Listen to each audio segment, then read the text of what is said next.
Did you know that Sonic Forces was going to be a completely different video game? Hi everyone, and welcome back to the grand reopening of Sonic Trivia Tuesday, the series where I give you a Sonic fact every Tuesday. And today, well, I have found a ridiculous one. So while looking through the cutting room floor for anything to do with Sonic the Hedgehog, I found such interesting things about the story of Sonic Forces that almost completely make the game basically a completely different video game. First and foremost, according to the early scripts of the game was initially meant to be called Sonic Wars. And in addition to that, the development of Sonic Forces began way before Sonic Mania. So early scripts to the game have absolutely no mentions of a Phantom Ruby. Instead, there's this piece of technology called Valtron, which is described looking like a blue pebble. Moreover, there are a lot of things in the story that are made a lot better in these early scripts. As an example, Infinite, our potential man of the story, is handled completely differently. He's portrayed as more ruthless and mysterious. His forms, powers, and motives are a complete mystery for half of the game, and nobody knows what the heck is going on. And in the script, Sonic receives a much more intense beating from Infinite, and it's even implied that he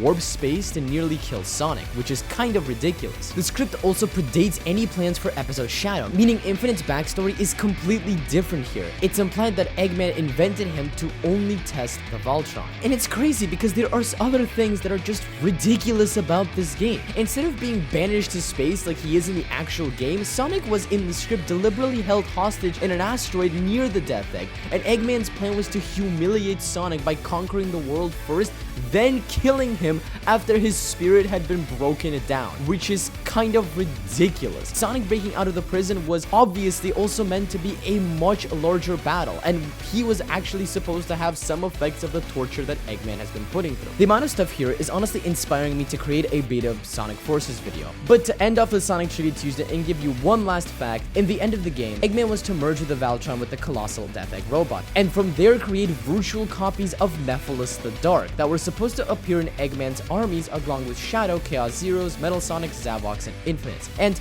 unfortunately, it was scrapped. But hey, at least Nephilis did indeed return. So, with all that being said,